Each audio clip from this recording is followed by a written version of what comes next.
no capítulo 10, verso 44. Só para vocês verem que aconteceu um fato interessante na casa de um homem chamado Cornélio. Este homem ele era um homem temente a Deus, ele era uma pessoa boa, de bom coração, mas ele não era crente. E um dia ele sentiu de Deus falou com ele que ele deveria ir, mandar alguém lá na casa de um homem chamado Simão, para chamar o Pedro, para ir da casa dele até onde ele morava, para falar com ele a respeito do Evangelho. Pedro foi, falou com ele sobre o Evangelho, e ele se converteu. E quando ele se converteu, aconteceu uma coisa importante. Enquanto Pedro pregava para ele, enquanto Pedro falava com ele, com a família dele, olha o que aconteceu. Ainda Pedro falava estas coisas, quando caiu o Espírito Santo sobre todos os que ouviam a palavra. Entenda que este homem era um gentio, ele não era judeu, ele era um gentio. Ou seja, ele vivia fora do contexto judaico. Mas o Espírito do Senhor falou para ele chamar o Pedro, para o Pedro evangelizá-lo. O Pedro foi lá e o evangelizou. Quando Pedro falava do Evangelho para ele, para a família, então caiu sobre eles o Espírito Santo de Deus. Verso 45. E os fiéis que eram da circuncisão, que vieram com Pedro, admiraram-se, porque também sobre os gentios foi derramado o dom do Espírito Santo. Então aqueles que vieram com Pedro ficaram admirados. Por que razão? Porque eles pensaram assim: nós somos gentios, nós somos judeus da circuncisão, como é que sobre estes homens pode cair o Espírito Santo? Eles entendiam que o Evangelho era só para os judeus, e que os gentios não tinham direito ao dom gracioso de Deus. Mas Deus estava mostrando através daquela experiência de Pedro, que os gentios também fariam parte do reino de Deus, desde que recebessem Jesus como seu Salvador. Veja o que aconteceu no verso 46. Pois os ouviram falar em línguas e engrandecendo a Deus. Então perguntou Pedro, olha o que Pedro perguntou para eles: porventura pode alguém recusar a água para que não sejam batizados estes que assim como nós receberam o Espírito Santo? Pedro recebeu o Espírito Santo quando? No tempo de Pentecoste, lá no Atos, no início do livro de Atos, na cidade de Jerusalém. O batismo no Espírito Santo aconteceu sobre a igreja nascente. A Bíblia diz que ali naquele momento houve uma visitação especial do Espírito Santo sobre os judeus que ali se reuniam como crentes. Agora, Pedro está dizendo, assim como nós, estes que assim como nós receberam o Espírito. Então, o Espírito Santo fez alguma coisa semelhante ao que ele tinha feito em Jerusalém, sobre estes que eram gentios, para mostrar que os gentios e os judeus não eram uns melhor ou pior do que o outro, mas todos em Cristo se tornaram o corpo de Cristo. Então Pedro falou: não posso negar o batismo a estes que como nós receberam o Espírito Santo. Então foi uma maneira de demonstrar para o próprio Pedro que eles eram legítimos cristãos, porque o Espírito Santo os alcançou como havia alcançado os mesmos lá em Jerusalém. Então esta experiência foi especial para validar a obra de Deus no coração daquela família, né? Então, aí, próximo, verso 41, e ordenou que fossem batizados em nome de Jesus Cristo. Então lhe pediram que permanecesse com eles por alguns dias. E aí passa para o verso 11. Olha o que aconteceu depois no verso 11. Chegou ao conhecimento dos apóstolos e dos irmãos que estavam na Judéia. Eles estavam em Jerusalém. Então a igreja estava reunida em Jerusalém. Chegou ao conhecimento da igreja, lá em Jerusalém, na Judéia, que havia acontecido aquilo lá entre os gentios, e como eles receberam a palavra de Deus. Então a notícia chegou às vezes como talvez uma crítica, como uma fofoca, eu não sei de que maneira chegou a notícia. Aquele pessoal gentio recebeu a palavra, foi batizado lá, e o Pedro foi o responsável, ele que foi lá e batizou aquele pessoal. Olha o que aconteceu, verso 2, olha só. Quando Pedro subiu a Jerusalém, os que eram da circuncisão, ou seja, os judeus, arguíram Pedro, dizendo o seguinte, verso 3, olha só: entrastes em casa de homens incircuncisos e comestes com eles. Então estão afirmando que Pedro entrou na casa de quem ele não podia entrar, porque eram gentios, e não eram da circuncisão, eram incircuncisos, e ainda diz que comeu com eles, ou seja, eles criticaram Pedro, por Pedro ter entrado lá na casa daquele homem. Olha o que aconteceu a partir dessa palavra deles. Então Pedro passou a fazer-lhes uma exposição por ordem, dizendo, então Pedro vai explicar por que ele entrou na casa do Cornélio, por que ele pregou para o Cornélio, por que ele batizou o Cornélio, e por que ele estava convicto que o Cornélio era um crente em Cristo Jesus. Então veja a partir do verso 5, eu estava na cidade de Jope orando. Pedro está explicando, eu estava na cidade de Jope orando, e num êxtase, eu tive uma visão, em que observei descer um objeto, como se fosse um grande lençol, baixado do céu pelas 4 pontas, e vindo até perto de mim. Verso 6, essa visão do Pedro.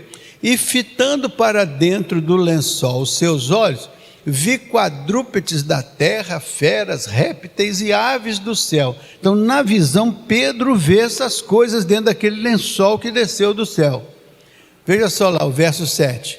Ouvi também uma voz que dizia, levanta-te Pedro, mata e come. Ora, aquilo ali era uma situação difícil para o Pedro, que era judeu e que não ia comer coisas estranhas, porque não fazia parte da sua crença e da sua fé. Veja o que aconteceu no verso 8. Ao que respondi, Pedro está dizendo, eu respondi, de modo nenhum, Senhor, porque jamais entrou em minha boca qualquer coisa comum ou imunda. Pedro disse, eu não vou comer. Mas a visão dizia para ele comer, mas ele, eu não vou comer, porque na minha boca nunca entrou nada de comida dessa natureza. Verso 9. Segunda vez falou a voz do céu, ao que Deus purificou, não considere comum. Ou seja, se Deus te deu essa visão, e se Ele mandou você comer, e se Ele purificou, você não deve considerar comum aquilo que Deus fez de especial. Aí no verso 10, isso sucedeu por 3 vezes, e de novo tudo se recolheu para o céu. Então aquilo que veio, Pedro teve essa visão, na visão a voz do céu mandava ele comer, ele disse que não ia comer, então a voz do céu disse que havia sido purificado e que ele poderia comer, e isso volta para o céu numa visão que veio, fez esse trabalho de esclarecimento para o Pedro, de convocação do Pedro. O Pedro não comeu nada daquilo e volta para o céu. E olha como que o Pedro vai interpretar tudo isso na vida dele. Porque cada visão que você tem que ter uma interpretação que o Espírito Santo te esclareça. O que você tem que fazer, o que você tem que ser. Eis que na mesma hora pararam junto da casa em que estávamos 3 homens enviados de Cesareia para se encontrarem comigo. Pedro está dizendo assim, da hora que aquela imagem desapareceu, na porta da casa onde ele estava apareceram 3 pessoas que vinham lá de Cesareia, de onde morava o Cornélio. Essas pessoas vieram, olha o que essas pessoas vão dizer para ele. Então o Espírito me disse, o Espírito Santo disse para o Pedro, então o Espírito me disse que eu fosse com eles, sem hesitar. Foram comigo também estes 6 irmãos, e entramos na casa daquele homem. Então, quando eles chegaram, eles foram lá buscar o Pedro. O Pedro disse, eu não discuti, fui com eles. E quando eu fui com eles, levei alguns comigo. Olha o que acontece lá no verso 13. Ele nos contou como vira o anjo em pé, ele, Cornélio, nos contou como vira o anjo em pé na sua casa e que ele dissera, envia a Jope e manda chamar a Simão, por sobrenome Pedro. Então, quando ele chega lá, o Cornélio diz, eu mandei te chamar porque um anjo me disse que eu devia enviar um convite a você, Pedro, para vir até aqui na minha casa. Olha o verso 14 que aqui diz. O qual te dirá palavras mediante as quais serás salvo tu e toda a tua casa. Então Cornélio disse, ó, o anjo me disse, você deve chamar o Pedro, para o Pedro vir aqui, porque ele vai te dizer palavras através das quais você será salvo com toda a sua casa. Então Cornélio mandou, eles foram e trouxeram Pedro. Agora o Pedro está diante da igreja em Jerusalém explicando o que aconteceu. Está claro aí? É uma explicação do Pedro perante a igreja de Jerusalém. Pedro está dizendo que ele foi lá na casa do Cornélio e o Cornélio disse essas coisas para ele. Veja o verso 15. Quando, porém, comecei a falar, Pedro está dizendo, quando eu comecei a falar com o Cornélio sobre o Evangelho, caiu o Espírito Santo sobre eles, como também sobre nós no princípio. Então Pedro está dizendo, olha, aconteceu com eles o mesmo que aconteceu conosco em Jerusalém, lá no Pentecoste. Então Pedro falou assim, olha, se aconteceu com eles do mesmo jeito que aconteceu conosco, como que eu ia rejeitar a obra de Deus na vida deles? E aí vem o verso 16, está vendo? Então me lembrei das palavras do Senhor quando disse, João na verdade batizou com água, mas vós sereis batizados com o Espírito Santo. Então Pedro lembrou, naquela hora lá que aconteceu o fato, que Jesus havia prometido que nós seríamos batizados com o Espírito Santo. Então veja só o que aconteceu depois, verso 17. Pois se Deus lhes concedeu o mesmo dom que a nós nos outorgou quando cremos no Senhor Jesus, quem era eu para que pudesse resistir a Deus? Então Pedro está dizendo, se Deus deu essa demonstração, como que eu vou rejeitar essa obra de Deus na vida deles, né? Olha só o verso 18, o que é que diz? Então, e ouvindo eles estas coisas, apaziguaram-se no seu coração e glorificaram a Deus dizendo, logo também aos gentios foi por Deus concedido o arrependimento para a vida. O que vocês entenderam disso aqui? Deus fez uma obra em 2 lugares distintos ao mesmo tempo, sem que um soubesse do outro. Enquanto aqui em Cesareia está um homem orando, Cornélio, no outro lado, lá em Jope, estava um homem orando. Aqui Deus fala através de um anjo que ele devia mandar alguém lá na casa do Pedro. Lá na casa do Pedro, ele desce um lençol e revela ao Pedro que aquilo que Pedro achava que era imundo, na verdade tinha sido purificado por Deus. Pedro, por causa daquela visão, entendeu que não deveria considerar imundo aquilo que Deus havia purificado. Quando os mensageiros do Cornélio chegam lá para chamá-lo, a fim de pregar a palavra, Pedro disse, eu não vou considerar este homem imundo. Eu vou sair daqui, entendo que Deus falou comigo e vou lá na casa dele. Quando ele chega na casa dele, ele prega o evangelho e o Espírito Santo cai sobre aqueles gentios. E ele diz assim: a mesma coisa que aconteceu aqui, aconteceu conosco em Jerusalém. Então não posso negar a estes a palavra e o reconhecimento de que são crentes em Cristo Jesus. Então ele vai lá para a igreja e dá esse testemunho. E a igreja entende que os gentios eram cristãos tanto quanto os judeus que se converteram, porque o Espírito Santo que caiu sobre um foi o mesmo que caiu sobre o outro. Então o Espírito Santo validou as duas experiências. Por isso que Paulo diz: todos nós fomos batizados no Espírito Santo, formando o quê? O corpo de Cristo. Então o corpo de Cristo só é possível de ser formado pelo batismo no Espírito Santo. Por isso que a Bíblia disse que nós não ficaríamos órfãos do Senhor. Ele enviaria o seu Espírito, que estaria conosco todos os dias, até a consumação dos séculos. E ele disse também que o nosso corpo era o templo do Espírito Santo. Então o Espírito Santo mora dentro de cada crente que pela palavra aceitou Jesus Cristo e tornou-se. Então o Senhor envia o seu Espírito para nos convencer do juízo, da justiça, do pecado, e através da obra do Espírito Santo nos tornamos crentes. E ele, Espírito Santo, nos inclui no corpo de Cristo, que é a igreja.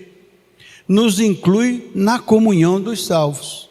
Por isso que a Bíblia vai dizer que todos nós fomos batizados, mergulhados no Espírito, alcançados pelo Espírito, formando o corpo de Cristo.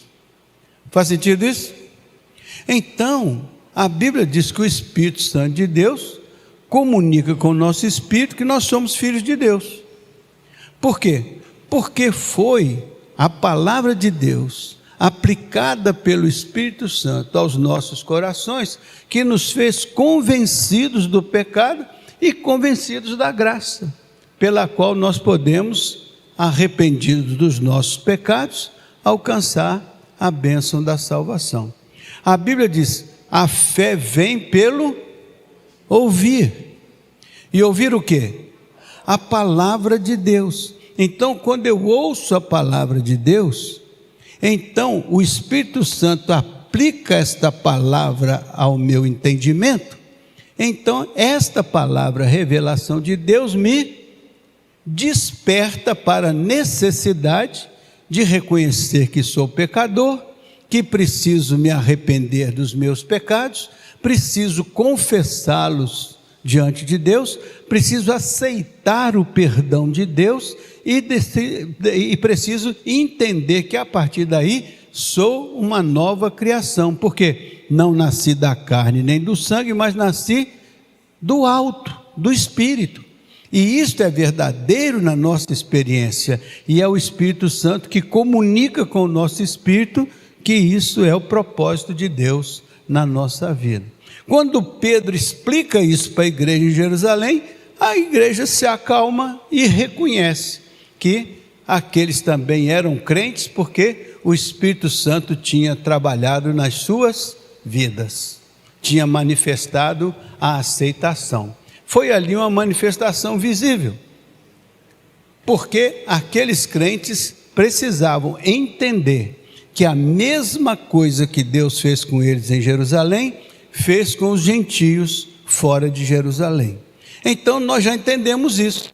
Não precisamos de ter uma outra manifestação como esta, porque estas manifestações já foram o cumprimento da promessa de Deus, que o evangelho seria para os judeus, para Samaria, tanto que em Samaria também houve uma demonstração do Espírito Santo, para mostrar que o evangelho era para os samaritanos, e houve essa demonstração para os gentios, para mostrar que o evangelho era para todos até os confins da terra.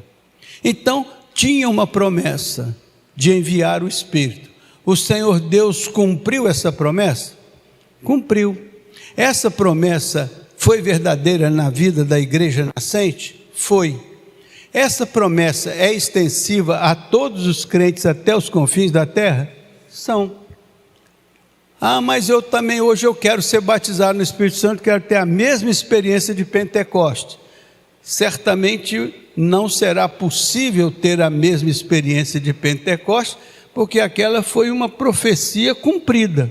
Você pode ter a sua experiência pessoal com o Espírito Santo, provavelmente diferente daquela que aconteceu lá em Pentecostes.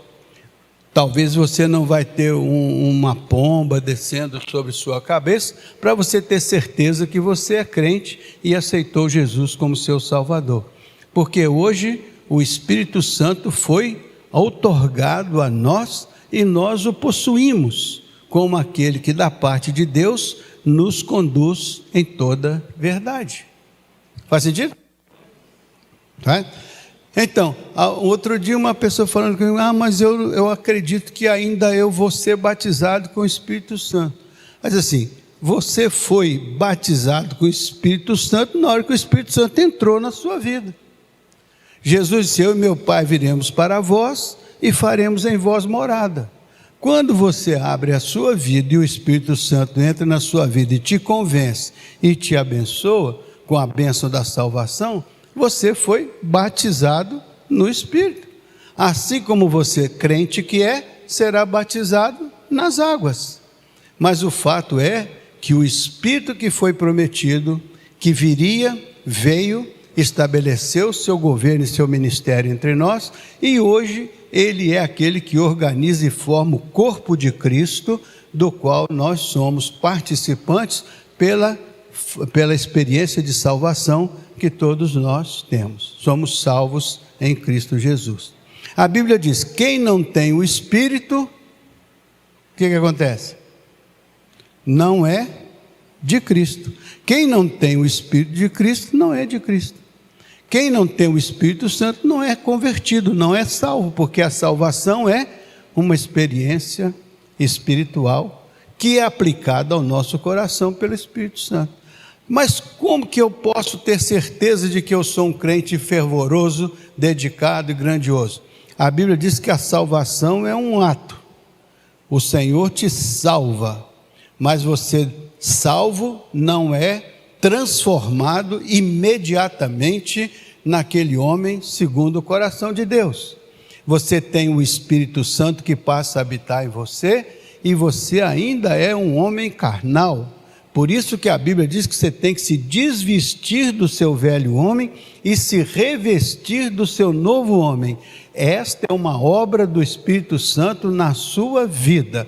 Não é um comportamento religioso de transformação de vida. Eu bebia, agora eu não bebo mais. Isso tem um ateu que pode fazer, bebia e não bebe mais. Pode ter uma pessoa que não tem nenhuma religião dizer, eu bebia e não bebo mais. Não é essa transformação que trata da vida de uma pessoa, de homem natural para homem espiritual. Ou seja, você só será um crente quando você nascer do Espírito Santo.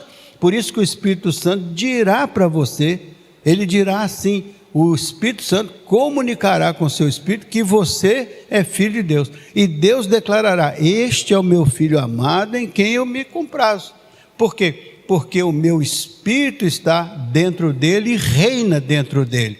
Então, de homem natural, de homem que se converteu, agora você tem o processo de santificação, que significa que cada dia o Espírito Santo vai santificar a presença dele no seu corpo, vai produzir o fruto do Espírito na sua vida, vai convencer você do pecado, vai aperfeiçoar você, até que você possa glorificar a Deus no seu corpo mortal. Isso é uma obra do Espírito Santo realizada na sua vida, na minha vida e na vida de qualquer um de nós. Então o Espírito Santo vai trabalhando em nós até que nós cheguemos à perfeição, porque a Bíblia diz assim, uma coisa faço, esquecendo as coisas que ficam para trás, prossigo para o alvo da soberana vocação de Deus em Cristo. A soberana vocação é a estatura do varão perfeito. nunca alcançaremos isso na terra. Mas a Bíblia diz que isso que é corruptível se revestirá da incorruptibilidade e habitaremos com o Senhor eternamente. Então, há um processo de aperfeiçoamento da nossa vida. Se quisermos ser crentes melhores, crentes de oração, crentes consagrados, isso é um processo e a gente só alcançará esta santificação porque a Bíblia diz: santificai a Deus nos vossos corpos mortais. Então significa que nós precisamos ter o interesse na santificação. E a santificação é uma obra de Deus. Santificação não é uma obra humana. Santificação é uma obra divina. E nós precisamos querer ser trabalhados pelo Espírito Santo para que sejamos mais do que vencedores. Faz sentido? Então Pedro deu esse testemunho lá na igreja e eles aceitaram e acharam que aqueles eram verdadeiramente crentes. Por quê? Porque Pedro disse? Não, porque o Espírito Santo testemunhou. Então o Espírito Santo tem que testemunhar na sua vida que você é crente. Você vai entender que você é crente quando o Espírito Santo disser que você é filho de Deus. E você só será filho de Deus quando Deus tiver batido a porta do seu coração, você tiver aberto a sua vida, tiver recebido o Senhor, tiver sido lavado pelo sangue do Cordeiro, justificado dos seus pecados e aceito na comunhão dos salvos. Aí você é um crente em Cristo Jesus. Paulo disse uma coisa sobre os crentes, ele dividiu os crentes mais ou menos em duas etapas. Ele diz assim: não vos pude falar como a espirituais, mas tive que vos falar como a carnais. Carnais por quê? Porque ainda sois infantis na fé, ainda não podeis vos alimentar com alimento sólido, mas vocês podem crescer e desenvolver até serem crentes verdadeiramente espirituais, onde prevalece a obra do Espírito e não a obra da carne. Por que que são crentes espirituais ou crentes carnais? Porque são crentes diferentes do homem natural. O homem natural é que não compreende as coisas de Deus. O homem espiritual não entende as coisas porque são discernidas espiritualmente pela ação do Espírito Santo. Mas o crente, ele pode ser um crente carnal, aquele crente inicial que não tem conhecimento, que ainda vive na prática de alguns pecados por não ter conhecimento, sabedoria e submissão a Deus, ou um crente espiritual que já amadureceu e que já tem sua vida trabalhada pelo Espírito Santo e já é um crente maduro. Então a igreja tem crentes que são iniciantes, crentes que ainda precisam amadurecimento, aqueles que ainda cometem os pecados mais grosseiros, né? Mas tem aqueles crentes que já são espirituais, já têm uma vida mais consagrada ao Senhor. Não são perfeitos, mas são crentes segundo o coração de Deus, que podem dizer como Jesus: Pai, eu glorifiquei-te na terra, tendo consumado a obra que o Senhor me deu a realizar. Deus tem um propósito para cada um de nós, e se realizamos o propósito de Deus, então somos homens e mulheres segundo o coração de Deus, né? Não somos perfeitos, mas estamos na busca do aperfeiçoamento das nossas vidas espirituais, né? Isso que o Pedro explicou. Eu vi acontecer no Cornélio, acredito que o Cornélio seja um crente, e como ele recebeu o Espírito Santo, e pelo Espírito Santo trabalhar na nossa vida, nós temos chance de ver o fruto do Espírito operando em nós. Faz sentido para vocês?